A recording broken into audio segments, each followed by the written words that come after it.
Escape the dungeon!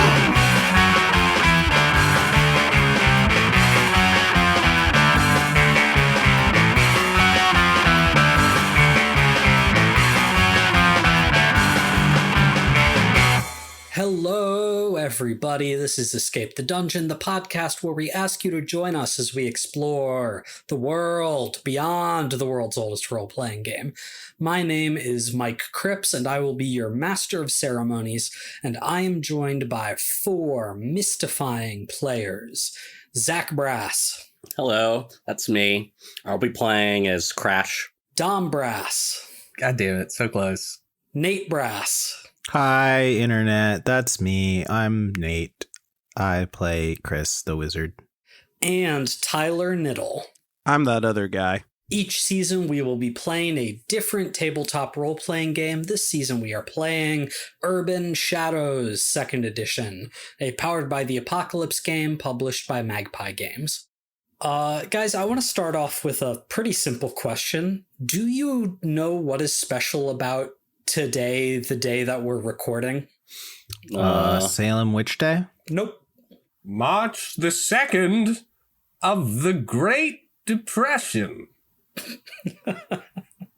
I'm just trying. I'm trying to come up with things.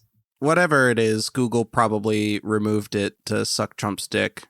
Yeah, Jesus. Can I get a clue? Is it like an international, or is it like something that's more of an American thing? I mean, technically it's international. I'm not going to leave you guys in the dark here too long. Tonight is the Oscars, the Academy Awards, motion pictures. I would have thought Dom would know that one. I never thought know. if anybody would know that, it would be Dom. And We're gonna let Mike down. my follow-up question, and it seems like I know what the answer is based off of the conversation so far. Do you care? No. But like, I gotta say, Dom, weren't you literally talking about the Oscars with our mom yesterday or the day before? Yeah, no, I like talking about who they voted for and stuff. I don't like pay attention to when it is. I just go and it's like, oh, the Oscars came out. Look who won. Or look who got nominated. I'm I sort don't of, watch I figured the if you were Oscars. talking about it 2 days before it happened, it's because you knew it was happening. I'm sort of with you, Dom. I don't particularly enjoy watching the ceremony. I think it's like too long and there's too much stuff that isn't happening, and I don't find it enjoyable. But like, I do like to follow what movies are being nominated and who the media says the front runners are. And I typically, try to watch a good amount of these kinds of movies, before the awards. I think that's fun. I hope you guys don't take this the wrong way. I'm not surprised that most of you don't care. I'm gonna be honest, most of those big award shows are so politically driven and stuff like that I even hate like the soccer one. Well, where it's just like the best player, the journalists vote for the best player or whatever. Oh, there's like a bunch of interesting. awards like that. It's you just don't like even the like that. Oscars. No, because it's bullshit, honestly. Like, most of the time, it's not about what actually, at least in my, what the best is. It's like, oh, okay, well, this person deserves it because they should have won it for this, but they didn't because we didn't know it was good yet until like a year after it had been released, and everyone's like, this is a cult classic now. And stupid shit like that. It's like, oh, okay, so you're just gonna pick this person because it's their turn. I think there is some of that. It's not exclusively like that, you're right, but I think it's too tainted for me that most of the time, like half of the awards feel like, well, this is a stupid pick for that, but whatever. And don't get me wrong here, Zach. And I think this also applies to Tyler, and I think it also applies to Nate. I'm not sure about Dom, but I feel like you guys don't really make a point of seeing just like adult dramas, you know what I mean? Like movies about like families struggling with everyday things or whatever. Like, Am I wrong, or do you guys enjoy watching those kind of movies, TV shows, reading those kind of books, whatever? I would say yes. Generally, the movies that I watch the most are kind of Oscar baity. Really? Yeah, by far. I don't like okay, so I don't really watch a lot of movies, to be honest. The last movie I watched actually was Knives Out, which I guess isn't really, but it was a great movie. I hadn't seen it yet. I just watched that recently too. It was fun. Very good movie. Yeah, Knives Out is great. But I don't actually find myself looking for these movies. It's more every time I watch, like there are some Oscar baity movies, which I'll be like, ooh, I gotta see this. I remember like No Country for Old Men was one that I saw. I was like, dude, I want to see this. And like There Will Be Blood. And the one that came out this year, The Brutalist. But it just kind of... Like, usually, if I'm looking to see something, it's probably because it has giant monsters or exploding body parts or something, you know? Like, realistically, I know myself. Yeah, no, I mean, I get... So, yeah, movies, I war barely ever movies, watch movies. always war movies. Only really good ones. I really liked, what is it, 1917? Oh, fucking hell of a movie. 1917's really good. It is really good. And again, Oscar baity as fuck. Oh, yeah. Very Oscar much bait. I think it depends on the time period. If it's modern day, I like a like drama kind of thing. I don't care much about the early 1900s, and a lot of Lame. pompous people love that time period. I specifically find any idea of I don't like stories in a particular time period or setting to be generally dumb, but you know, I get it. Oh my goodness, Zach. You had Like, to I go feel like ahead. there can be good, amazing stories in every single genre and time period. And when people are like, "Oh, I just don't like medieval stuff," I'm always like, "Okay, you do you, I guess." But I mean, I do like some stuff in that time period. Little Women, one of my favorite movies of all time. But like in general, I'm not going to watch a World War I or II movie. yeah, me neither, because I don't normally love war movies. I don't like them. I have long said something that I mean with like between 50 to 75% sincerity, you know, the remainder being a joke, but there's no art worth looking at before like 1950. You know, who Yeah, I actually... It gets Tell better. that to I will say. Donatello, Raphael, Leonardo, and Michelangelo. Oh, yo, that's a good point. Tell that to Vinny, bro. Tell that to Herodotus, bitch. Nah, dude, tell that to Vinny. Vinny is not going to appreciate that. What, you're not super into Beowulf? You don't think Shakespeare is art? You fuck. The Canterbury Tales changed my life. All right. where I was trying to steer this conversation. Where were you trying to go? Is I was just curious because like I said, I kind of knew you guys weren't really awards guys. Is there anything you do look towards, you know, whether it's awards, reviews, like where do you look to see if something is the kind of thing you might be interested in, or if it's something you want to give a try to, like Combinations of those things. I mean, if something goes and wins 1 billion awards, I'll look into it because it might be just really fucking amazing. For video games, I look at Yahtzee's Fully Random-O-Matic. And for television and movies, Red Letter Media. Yeah, I'm not particularly familiar with either of those things, but they're just like reviewers that you like and you tend to agree with, or? Yahtzee does like short form, like 7-8 minute video, quick review. He's pretty on the ball. He's famously very critical. Yeah, which is good because when I watch a review, I want to know what's bad about the game more than anything. Yeah, For sure. Like, is it got some breakingly bad features that I'm gonna hate? Because it doesn't matter how good it is if it fucking sucks in another way. Like, yeah, too much. He's a games journalist that complains about the politics of games journalism. Like he'll be seething if he doesn't get a review copy of something that ends up not being good. very vocal about the way capital is ruining art and has ruined art. Yeah, which the same. I listened to just a couple of video game reviewers, and it's like, they have to have a particular kind of understanding of like the situation. Like I don't need a lot of the, like, there's only a few that I'll listen to. Most of them I'm like, you probably don't even know what I'm looking for. Yeah, I mean, at this point, for a movie, I'll see the trailer, see who's attached to it, and that'll give me a sense of if I want to watch it. But yeah, I mean, if I hear reviews are coming out, I will watch reviews or listen to or like read reviews sometimes, but usually I mean, it's not going to affect whether or not I'm going to watch something, generally speaking, at this point. Like, it used to be a much bigger factor, but now I can kind of see if it's something I think I would want to watch.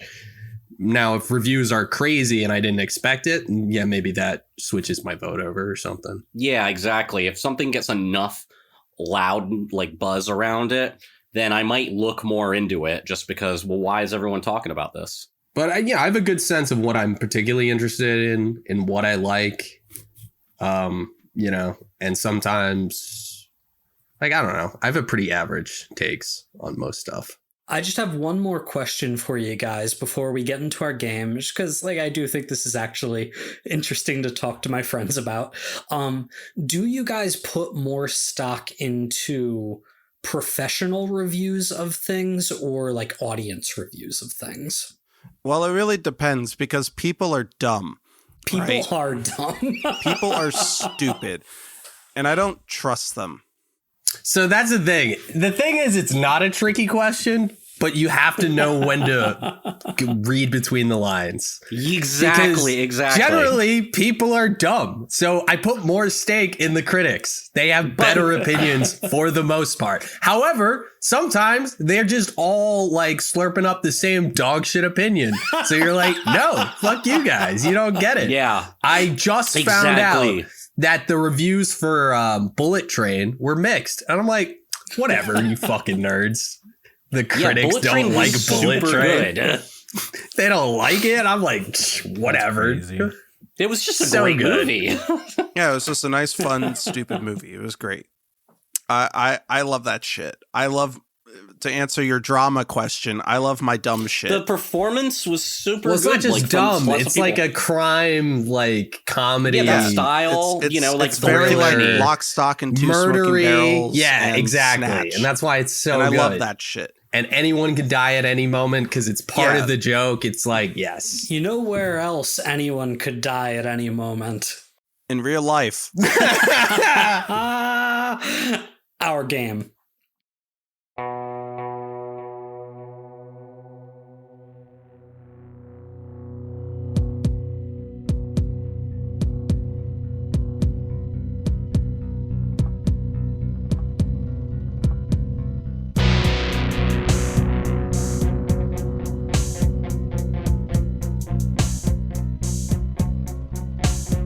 Previously on Urban Shadows, Bobby, Ezra, Chris, and Dale are on a mission to put an end to the Sons of Earthly Filth. They've attacked the House of Good News, disabled numerous magical traps and defenses, and have arrived at the hidden sanctuary/armory of the Suns. Joined by a group of fairies and a pack of chupacabras, the gang has successfully taken down a small group of Suns already. But Moose Calhoun and the rest of his followers are out of sight, with Moose's voice taunting them from the darkness. And a monstrous swarm of flies is descending upon everyone.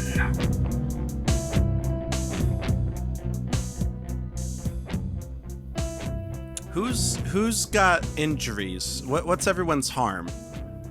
I got one harm. Ezra's taken some harm. Yeah, loser. And, one harm is pretty inconsequential. If you don't take further harm, that will heal on its own given time.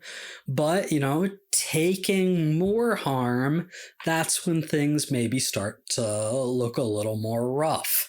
And you guys are possibly in a position where you might be taking some more harm. You are in the basement of the House of Good News. You are up to your shins in red wine that has flooded down here. And you are dealing with the Sons of Earthly Filth, chupacabras that are not really trained and are just kind of doing whatever chupacabras are going to do. You got flies buzzing around all over you. The biggest swarm of flies you've ever seen in your life. 2 or 3 times as big as what was going on at the prince's birthday party. And they're biting at you. They're buzzing in your face, in your ears, trying to fly into your mouths. And there's no sign of Moose Calhoun other than that taunting, echoing voice that was coming from all around you right before the flies descended. What do you guys do? I want to see if I can get a lock on Moose's scent and figure out if he is the flies or is he hiding somewhere. And yeah, I would just like to get a lock on his scent. So I have 2 moves for that, if you need moves. Okay, tell me about these moves. So I've got the, I can just do the let it out, enhance my lupine sense to supernatural levels, but I also have a wolf move, Bloodhound. Because yeah, I already used that other one. So, but since it's not doing for anything for me here, I'm thinking I've got Bloodhound. When you hunt someone down, roll with blood. On a hit, you know exactly where to find them and can follow their scent until you do. Okay. That sounds like it's the move here. So you roll with blood and we'll see if you can lock down Moose's scent. That is a 9. This is what you wanted to have when you were hunting down Josh. Yeah, it is. But I had Mark of the Beast. So on a 9, you know exactly where to find them and can follow their scent until you do. Sure, what I'll say that means here in the moment is that you are able to smell Moose all around you. Oh, His no. smell is mixed in with the flies. Stinky bastard. I think he became the flies, guys. I think he is the flies. That's all right. I have a flaming sword. We can turn it into a flaming fly swatter. And I probably have a blowtorch in my kit. But your kit is also flooded with wine, if you remember. That is true. I get -1 ongoing to that? Yep. All right. Well, I'm going to do it anyway. Okay, so the flies start swarming around. Bobby sniffs the air, confirms that, somehow this swarm of flies is Moose. Dale starts digging through his soggy kit, looking for some kind of tool to use here, a blowtorch. Go ahead. A lighter and a can of deodorant. Yeah. Nice. Go ahead, give me a roll -1 to search your kit. I got a 7. Which means on a hit, you find something that fits the bill. Okay. So yeah, I think with your kit being mundane gear, I think spray deodorant and lighter probably is the move here. A blowtorch is pretty mundane. Yeah, but I think I have a blowtorch in my kitchen. I think the aerosol and lighter is more fun though. Yeah, I agree. agree. I think it's silly. Why are we arguing? It's still gonna work like a flamethrower in the game. It can be like WD-40. No, that's Is that not. an aerosol thing? Yeah, I don't let's- know anything Yes. about anything. You have to lock it in a fire cabinet. Sure. You've got a sprayable can of WD-40 and a lighter, which you can use to. In my headcanon, it's Axe. So, quick Google search. WD-40 is flammable. Extremely flammable aerosol that contains pressurized gas and can be fatal if swallowed. So yeah, it's flammable. Great. We have to Good lock for it in. you. definitely It's works. Axe body spray. No, No, I like the Dale uses Old Spice sure. Speed Stick. I Sure like he Dale does. That's what he wants us to spraying think. highly poisonous aerosol around. Only if it's swallowed. Yeah. Well, what are the odds of that happening? It's gonna Just be spraying it all over the on place? fire. You won't be able to swallow it. Very good. Chris, is there anything that you are doing like in the immediate moments here? I think Chris is heaving in the corner after having watched all of those people that she stunned be eaten by fucking monsters. Yeah, just their life essence fully absorbed. And is kind of just in like a state of shock at the moment, and I don't think he's doing anything right away. I thought you were better than that, Chris. Yeah, really a little bit of useful, action. dude. Really good. She just turn. murdered like 12 people. And how about Ezra? Ezra is going to fly, and like I imagine he kind of revs his handle, like just makes the motion just to make it more fiery looking in his demon mode on the handle of his sword, even though it doesn't actually rev. It's just for his mind for fun. Very good. Something I want you guys to keep in mind, there's not a ton of room down here. Like, it's a relatively cramped space considering the number of bodies down here. So Ezra probably doesn't have great maneuverability while flying. Okay, I just figured the flies are probably flying too, right? Or they're up. Oh, yeah, I want to absolutely. be at a similar level to where they're at, whatever that puts me. Oh, I mean, they're everywhere. They are filling this space. Okay. You cannot move without hitting flies right now. Could I tell everyone to back up a little bit? Hey guys, back up. I got an idea. Maybe this will work. If that's the order Ezra is giving, the Fae will comply. That they will do whatever you guys need them to do in this scene. But like we said, the Chupacabra's harder to control. They're not going to obey direct commands without the flute. I'm not really concerned for their safety. Wow. Gotcha. If you are telling the Fae to clear space, they will back out into that hallway you just came in to give you room to do whatever you're trying to do. Okay, and I'm gonna, also motion for the party to not be standing right by me. Yeah, get out of the way. So I would like to, I don't know if I can do this, but I'm just going to ask. I'm a fiery demon thing. I want to try and spin around with my fiery sword and try and just fill as much of the space in the room with my fire as possible. You've got demonic weapons. And we've established that Ezra has, fiery aspects when he transforms. But I'm a little hesitant to allow you to do a big fireball thing unless you've got something that more specifically says you can do that. There's nothing at all in the game that seems to indicate I could do that. Nice. Nothing. But I don't know. I'm just fiery demon. I mean, it's just role play, right? Just take your fiery sword and spin around a bunch. Spin to I win. mean, what effectively would I get if I started just swatting things with fire? This is just cooler looking.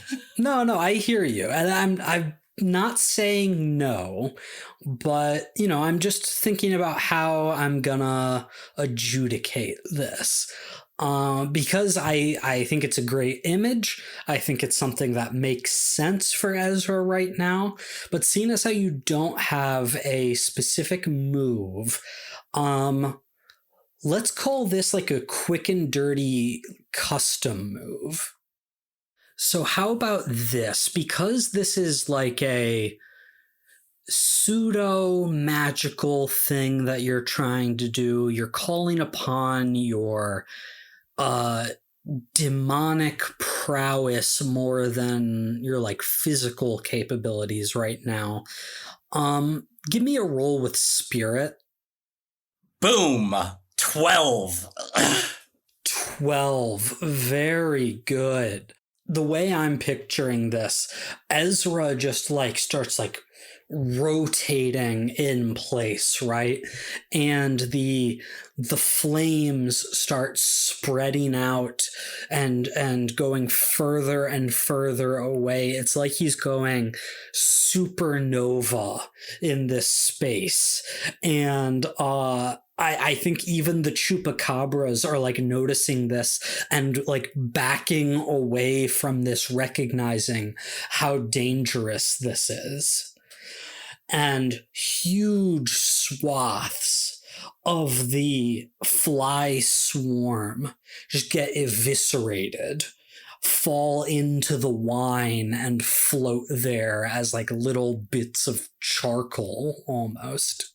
It's really impressive. You guys all think it's really cool, even Bobby. No, I don't. That's, hey. Yeah, don't put words in Bobby's our mouth. like refusing, but he's like, damn, I could make an art piece out of something that looks like that. No, not like this. This is nerd shit. A nerd would make art out of this. This is ridiculous. Don't even. When the flames dissipate and you see Ezra floating there, flapping his feathery wings, for a brief moment, there are no flies around him. But then, like coming from the shadows themselves, more emerge and fill that space around him, buzzing, biting, flittering all around. I don't want you to feel like nothing happened there, because something did, but at the same time, maybe you're realizing that it's going to take a lot more than that to deal with this. Good job, Ezra. More flies. Dale, you've got your contraption ready, your WD-40 and lighter. If you were trying to do the same thing, just burn a bunch of flies. Yeah, I am. You're not really using magical powers. I think for you, this is a more straight up turn to violence.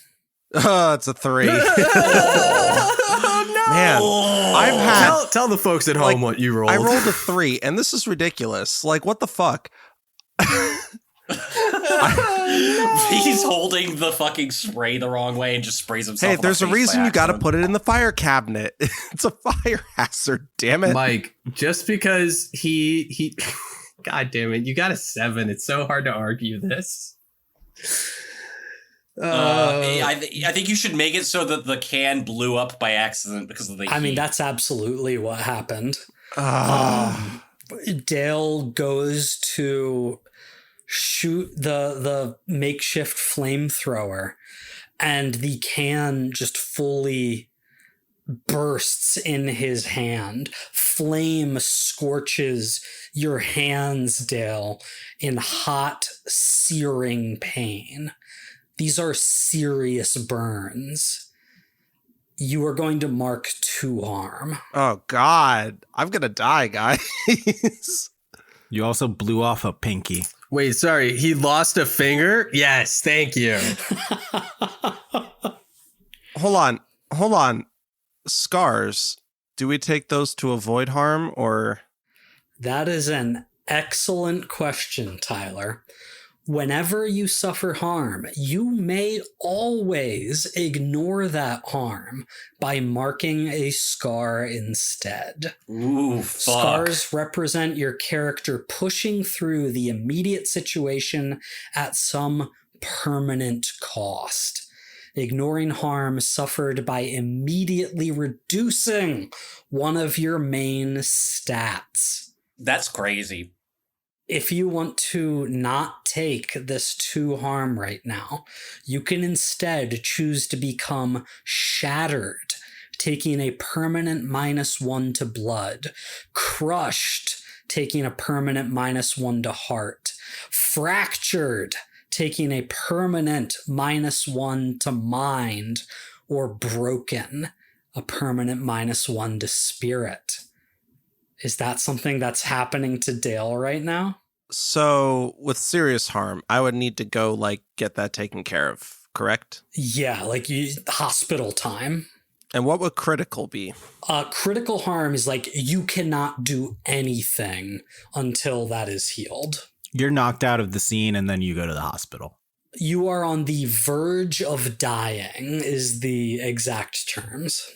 Tell you what, since everyone wants me to blow a finger off, apparently, I'll take that shattered to ignore that harm, because that would have given me 2 points of serious harm, and the next level would be critical. And the way I'm rolling, God knows I'm going to end up having to ask one of you to look after my dearly beloved.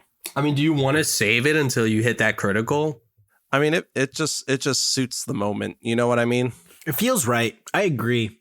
I agree, and I actually really appreciate that, Tyler, going with what feels right in the moment.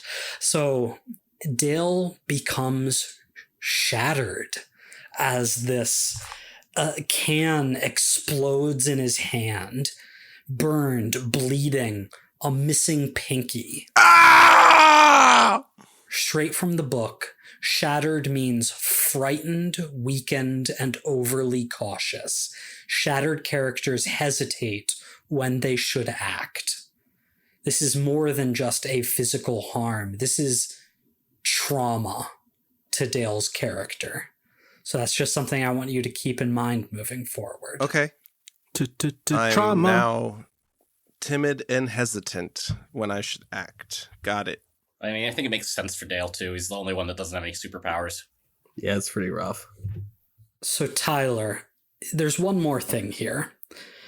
The rules say that when you mark a scar, that should be more than just negating the damage you took. That's more than just this penalty, even. It also says that it should put you in a position to say what happens next. So because you marked the scar and, we all love it, we all think it's good for the story, I'm going to give you a little bit of narrative power here to say what happens next. Dale's going to take this can of WD-40 that he yanked out of his kit. He's going to take a lighter, hold it up, try to spray it. Problem is, it's all covered in wine, and alcohol is also flammable, kind of. Dale's going to see this flame quickly start to move towards the can itself, following the stream of aerosol coming out of it, and is going to chuck it into the group of flies, but just not quick enough. The can bursts, and Dale is minus a pinky. Ah! And tell me if this is too much bullshit for you. I'm listening. But this seems like an excellent time for Moose to reveal himself to taunt me. I love that. I think that's great. You have this relationship with Moose, this history. You just really hurt yourself badly. So you barely get the exploding can out of your hands in time, narrowly avoiding truly serious injury. A piece of your pinky flies off into the wine and disappears. No, I need that. And these swirling flies filling the room begin to condense. And you just hear the sound of Moose's laughter. Oh, Dale Tillman, It didn't have to be like this. And the flies form into the shape of a man. Thousands of flies joint together in humanoid form. You really are a bastard. You know that? Yeah, okay. I think that explosion kind of knocked Chris out of her like reverie of like, fuck, what the fuck is going on here? Back into the present, to think, what the fuck is going on here? And I think she's gonna grab some crystals and try to gain some magic. I'm going to attempt to channel. And just to make sure we're doing this right, this is something that you can just keep doing as you run out of magic. Is there like any... If I fail, I'm not able to do it Gotcha. anymore. So until you fail, you can keep rechanneling. Yes. Okay. Let's hope you don't fail here. Who knows how much magic you're gonna need. Quabamo! That's not a fail. That's an 11. An 11, so 3 more charges into your magical crystals as magical energy just swirls all around Chris. Maybe her hair changes color. I don't think that's ever happened in anything before. That seems like a unique Mike creation. Yeah, I have like a 5-second transformation sequence, which is a very original idea, never been done in any form of particularly animated media before. I'm really pleased with myself. Kind of spins around me. The camera spins around as I gain like a magical armor that then disappears because I'm not actually putting on armor. And then I would like to spend some of that to... I'm just going to take one of my glowing magic rocks and just throw it at Dale. And like as it hits him, it forms into this crystalline magic armor to cast shielding on Dale. Because he looks like he's getting fucked up today. Whoa. So he actually goes through the magic transformation sequence. That's where we were messing up. There we go. There we go. So Dale has some magical armor. Great. Let's jump back over to Bobby, who hasn't done much. You see this man-shaped swarm of flies that is speaking with Moose Calhoun's voice. What does Bobby do? Did anyone have like a plan, a game plan of what they want? Because I don't want to mess up somebody's plan. No metagaming, just act. Okay, you're right.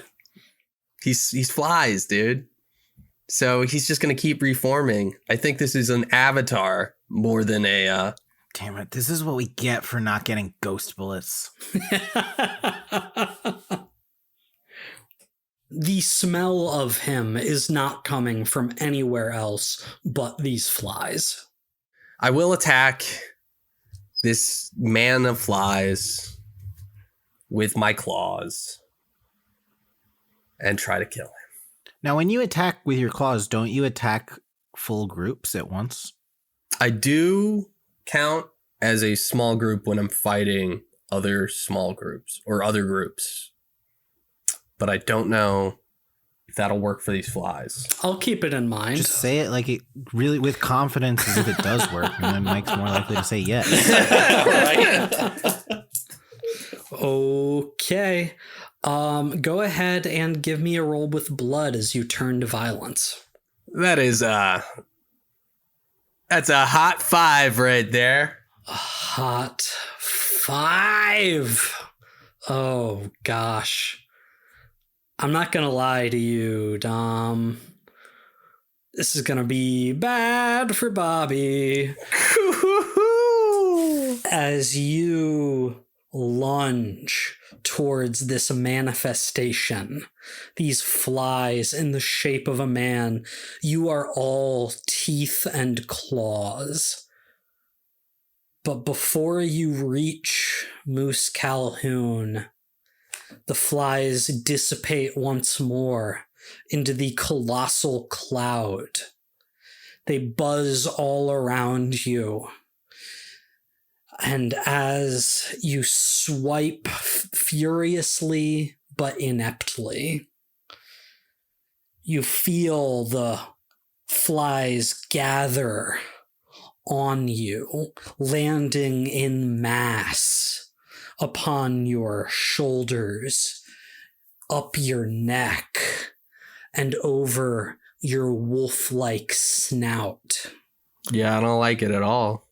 They nip and grab at you, and you feel this impossible strength forcing your mouth open. Ew. Oh no, I don't like that. Ugh. And you hear echoing around the room, around all of you, "Hail Beelzebub!" And a torrent of flies goes down Bobby's gullet. Bobby's dead. No. Bobby dies instantly. Bobby takes a scar. Bobby doesn't need to mark anything right now, but that is a thing that has happened. Fuck you! Just do harm, This is you worse bastard! than that. I just did drugs. This is not good. I think we're sober by now. I'm not. I did drugs again. Oh. I guess I go over to try and help Bobby out. How? Well, shit. What is the best way to help him out here? Swallow a spider. Yeah. Yeah, start shoving spiders down his throat. And then you're going to have to swallow a bird, and then swallow a cat, swallow a dog. Bobby is a dog, right? So at that point, it's probably just fine. So, I've got two options here. I'm going to go in ablazing, basically, and first just try and knock Bobby out of the cloud of flies. Get him sort of out of the immediate, there's all the flies right here thing. You know what I would like this to be? I think this is gonna be a keep your cool to make sure that you can remain like measured to some extent, and that what you are going to do is actually going to help Bobby instead of making things worse. How does that sound? Okay. That sounds fine to me. Remind me what I have to roll for keep your cool. That is a spirit roll. Okay. I'm going to use 1 forward on this because I have 1 forward for my devil transformation and I keep on forgetting to use it. But this seems like a really good time. Seems like a good time for it. 7. Fuck yes. Okay. A 7 means you do it. You are able to knock Bobby loose and get him out of the congealed swarm around him that buzzes away and lets him fall splashing into the wine on the ground. But on a 7, it is going to cost you a little bit. And the cost here for you, Ezra, is going to be that some of those flies land on your demonic skin. And as they do, as you feel like the first real purposeful contact of these things crawling on you, biting you, doing that gross fly spitting digestive thing on you. Yeah. And your skin starts to react really weirdly to it. Oh, lovely.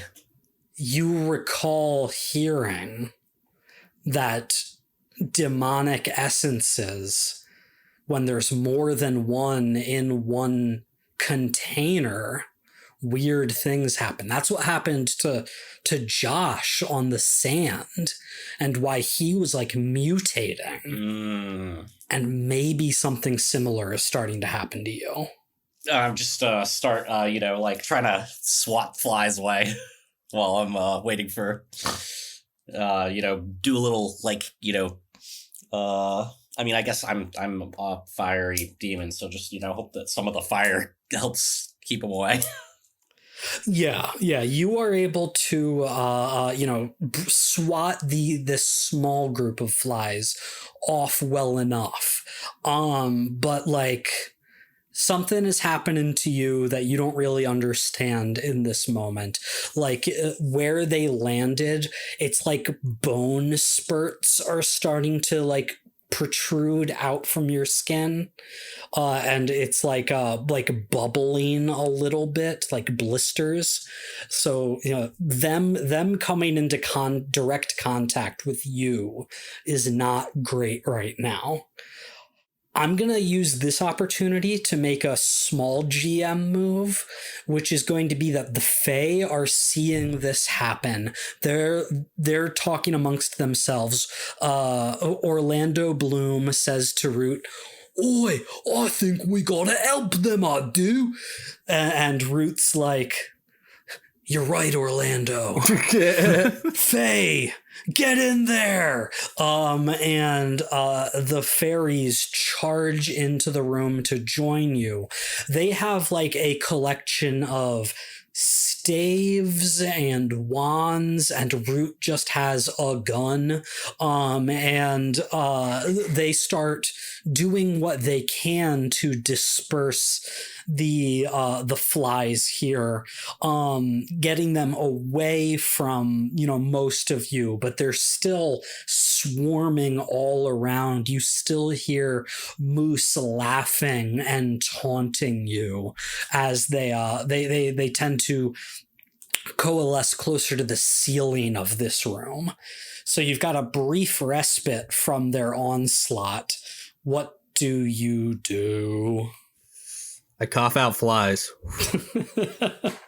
I think I would like to let it out to try and perform a feat of telekinetic strength or precision to try and coalesce the flies into one spot.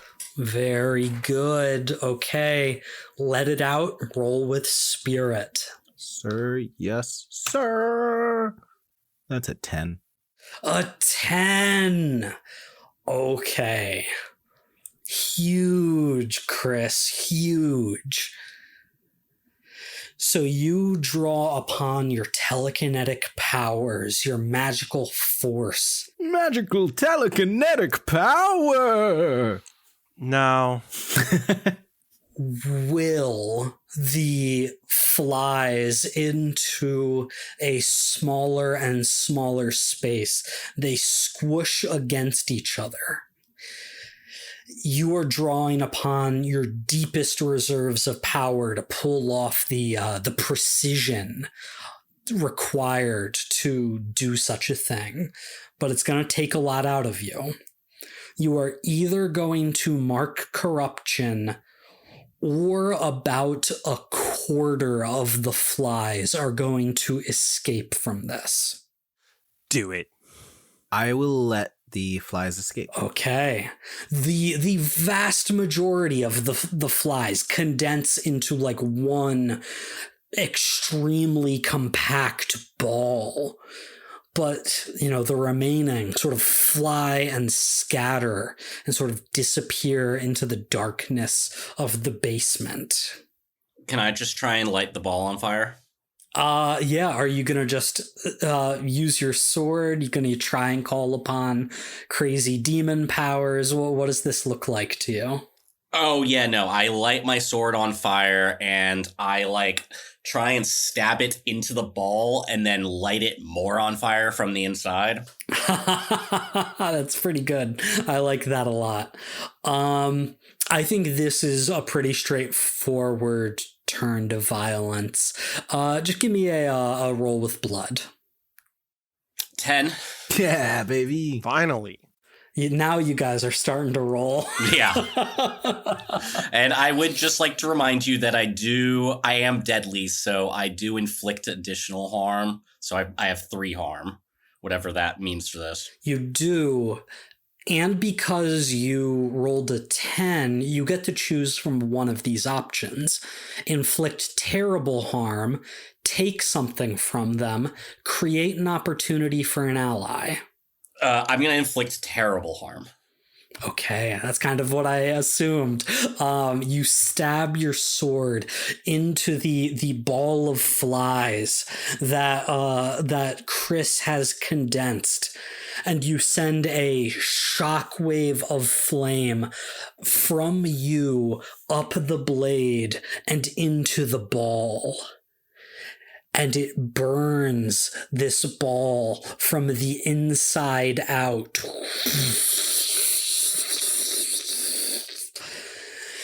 And it is white hot. Light fills the dark basement. And you just hear, "Hail Beelzebub! Hail Beelzebub! This is not the end of the world!" As the voice fades and the flies crumble down, falling and floating in the wine. The vast majority destroyed. Could I grab some of those dead flies? Gross. Absolutely. No, she's got to do her magic. They're And covered in I'd like wine. They're all to- soggy. Shut your fucking mouth for 2 seconds. Fuck you, Let me finish a sentence. God. This guy's I'm sorry All you the have to deal time. with this, Mike. You should be apologizing to me. No, I don't care about your editing. Wow. Spoken like a true Zoomer. I'm sorry. I love you, Tyler. I'd like to take some of these dead flies and spend 1 hold to cast a tracking spell. Okay. To learn Okay. the location of a specific person, you must have a personal object that belongs to the target or recent leavings of their body. Examples: a lock of hair, fingernail clippings, their blood. I feel like flies that make up your body would count. I love this, Nate. This is so good. Okay. Let's find his Horcruxes. I've had that spell since episode 1, and I think that's the first time I've gotten to use it.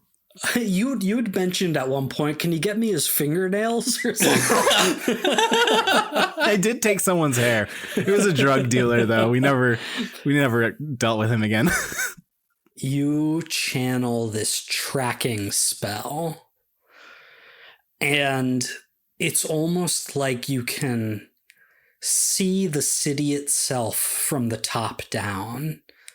Vegas in all its glory. And a bunch of map markers pop up. To describe it a little bit more, sorry, Mike. I think I'm gonna grab a bunch of these charred flies, pull out like a crystal ball, and just like smush them on the crystal ball. And then you kind of see like in the crystal, like the city and the map, and it like starts searching for him. Yeah. Gross. And so the image in the crystal ball, it starts from the top down, this aerial view of Vegas, and like rapidly zooms in. And it zooms in and in and in and towards the House of Good News and through the roof, through the sanctuary, down into the basement. And you see an image of Bobby. Ew. And then it zooms away from Bobby and flies out the hallway, up the ladder that you came down, back into the sanctuary, back into the lobby, and onto the streets of Las Vegas.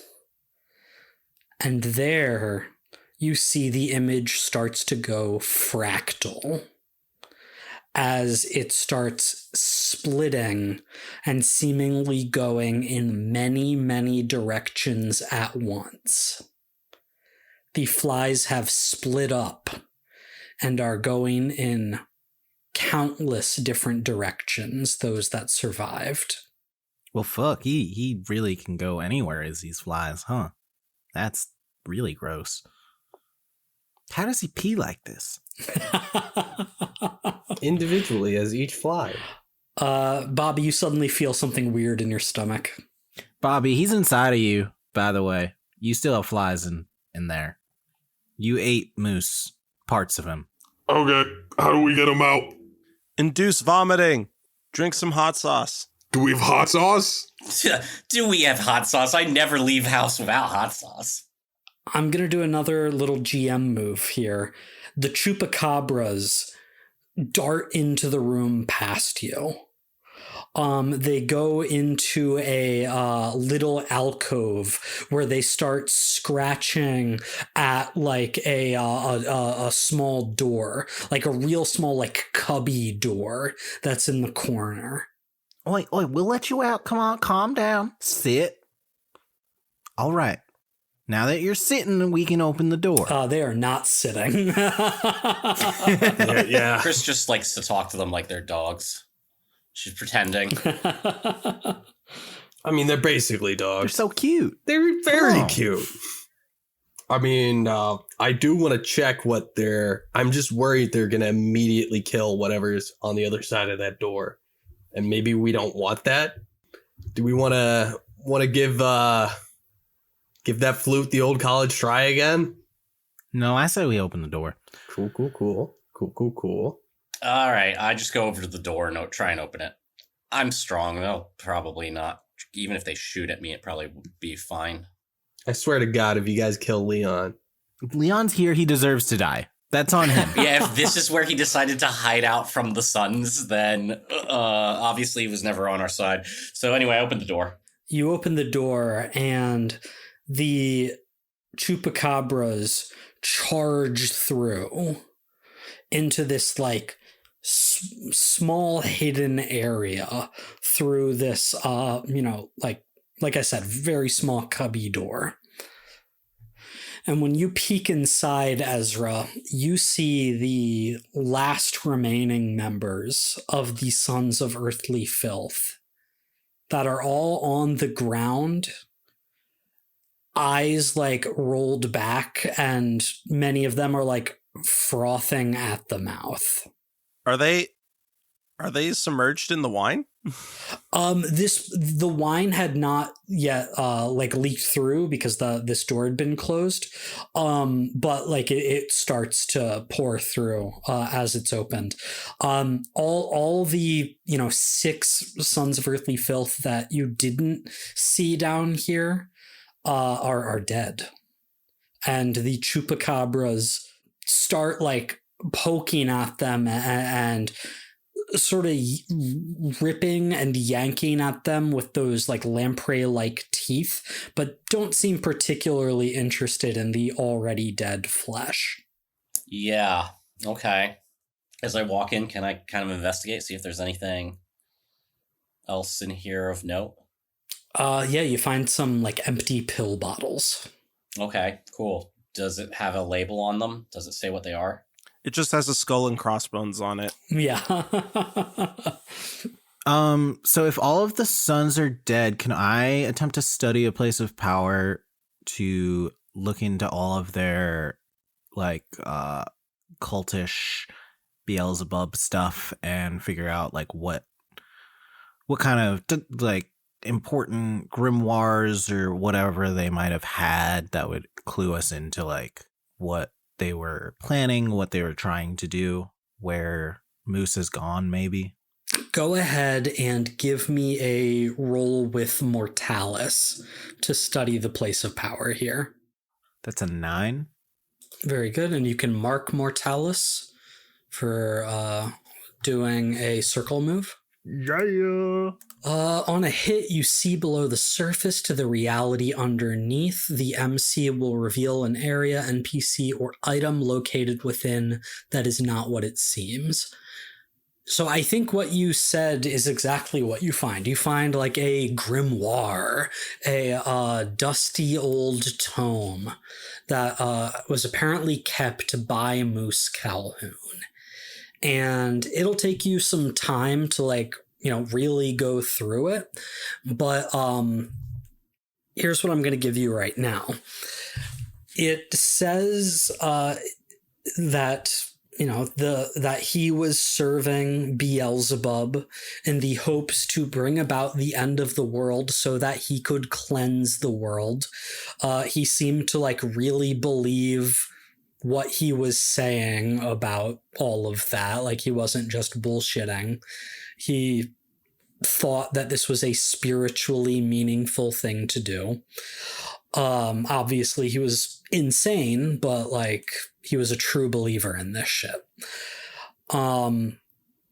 There is a detailed description of Matilda's vision that she shared with him about how to bring about the end of the world. 3 from below, 1 from above. There are details of a ritual in which the performer can fully dedicate themselves to Beelzebub, and in doing so become an avatar of Beelzebub. But you note in the instructions, it requires a sacrifice, a sacrifice of life force of believers to perform.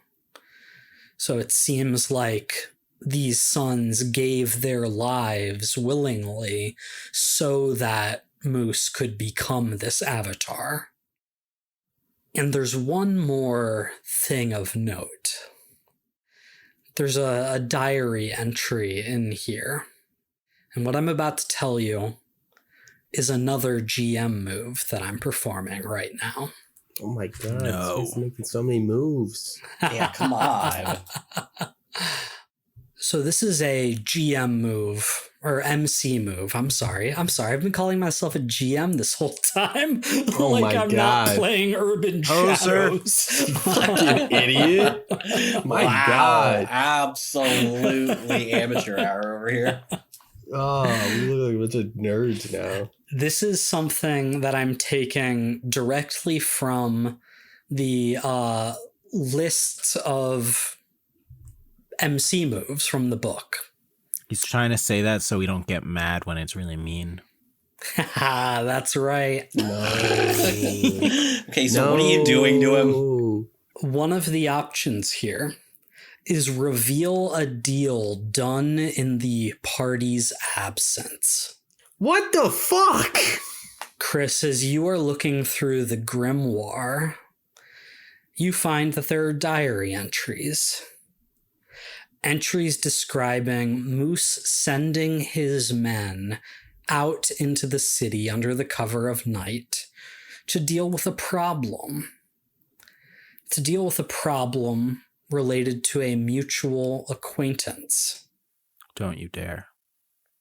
He was sending the sons to hunt down the fortune drinkers, the luck-sucking vampires, on behalf of Matilda O'Shaughnessy.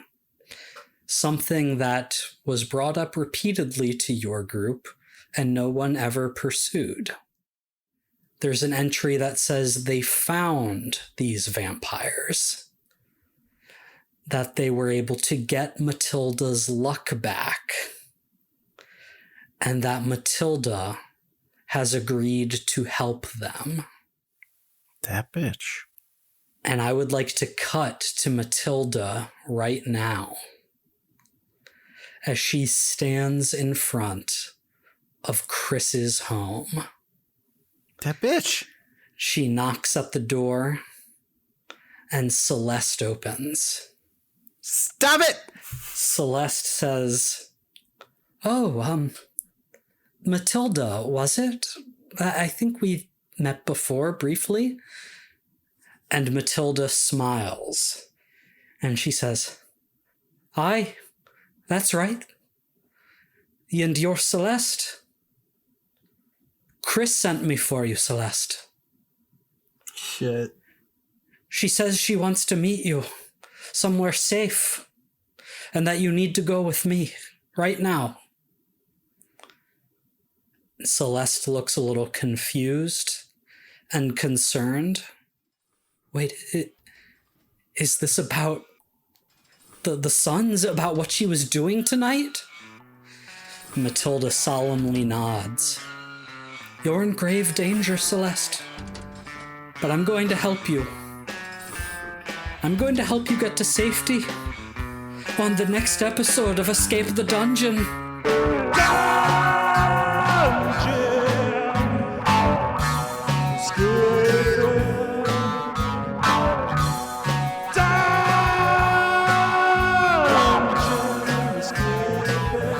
Thank you for listening to Escape the Dungeon. Escape the Dungeon is created by Dom Brass, Nate Brass, Zach Brass, and Mike Cripps, with editing and original music by Tyler Knittle. If you enjoyed this show, please consider subscribing and leaving a 5-star review on your favorite podcast app. To find us on social media, go to escapethedungeonpod.com.